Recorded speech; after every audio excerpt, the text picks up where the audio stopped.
Et j'appelle Maude Descamps à la barre. Bonjour Thierry. Bonjour Maude. C'est l'Actu Plus avec Maude Descamps.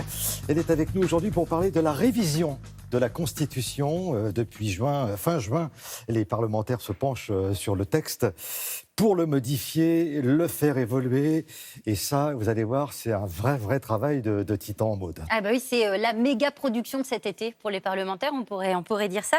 Il y a 3 textes en fait qui modifient à la fois la Constitution, mais aussi les institutions. Et les parlementaires, vous venez de le dire, ont commencé le travail fin juin. Ils devaient plutôt terminer à la fin de la semaine, sauf que ça a pris beaucoup de retard, parce qu'il y a eu plus de 1300 amendements qui ont été déposés par les députés. C'est énorme, c'est 4 fois plus que lors de la dernière révision de la Constitution qui a eu lieu en 2008. Et il y a même cette petite plaisanterie qui tourne à l'Assemblée. On dit que c'est devenu le concours Lépine de la révision constitutionnelle. Vous savez, le concours Lépine, c'est le concours d'invention. Et bien voilà, chaque député y va un peu de son idée pour modifier cette Constitution.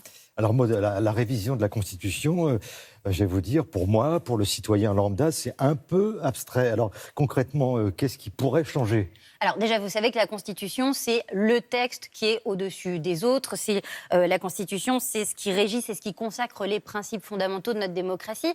Cette Constitution actuelle, elle date de 1958. Et là, donc, on va avoir des nouveaux principes. Par exemple, le principe de préservation de l'environnement, ça c'était un souhait de Nicolas Hulot. Eh bien, ce principe de préservation de l'environnement, il a été inscrit dans l'article 1er de notre Constitution. Autre exemple, il va y avoir la suppression du mot race qui existait dans le texte. Les députés ont décidé de l'enlever.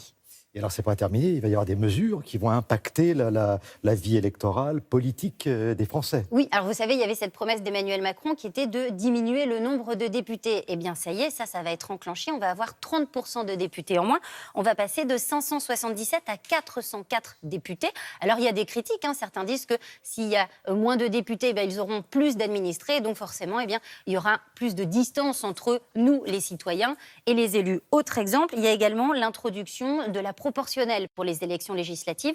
Et puis, il va également y avoir la disparition de la Cour de justice de la République. C'est elle, normalement, qui juge les ministres lorsqu'ils sont en fonction. Eh bien, ils ne seront plus jugés par cette Cour, mais par la Cour d'appel de Paris, tout simplement. Alors, des révisions de la Constitution, il y en a eu en 1958, et elles ont marqué l'histoire. Oui, il y a 3 grandes dates qu'on peut retenir. Il y a évidemment 1962. Si je vous dis 1962, qu'est-ce qu'il y a eu comme révision, à votre avis ?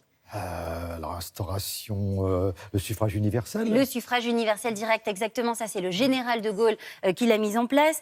Alors il n'est pas passé, lui, par le Parlement, il y a une exception, il a organisé un référendum, il a consulté les Français, et les Français ont voté à 62% pour l'instauration de cette réforme. Autre date importante dans les révisions de la Constitution, 1974. Cette année-là, on a décidé d'élargir la saisine du Conseil constitutionnel. En fait, ça a donné la possibilité à 60 députés, 60 sénateurs de saisir le Conseil constitutionnel pour qu'il puisse juger de la conformité d'une loi. Et puis, autre date importante, 2000. En 2000, l'instauration du quinquennat, évidemment. Alors, ça avait été tenté en 1973, ça n'était pas passé. Finalement, c'est Jacques Chirac qui l'a fait. Voilà, 3 dates pour les réformes de la Constitution. Et puis, la toute dernière révision, c'est celle de 2008. Et c'est celle qui a modifié le plus d'articles de la Constitution.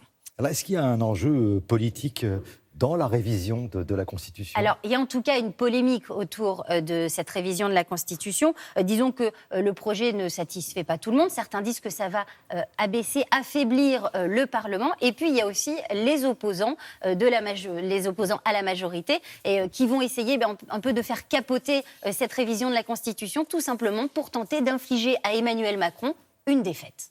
Écoutez, merci beaucoup, Maude, pour cet Actu Plus. On en sait un petit peu plus, nos citoyens lambda, sur la Constitution et cette fameuse révision dont on parle depuis pas mal de temps.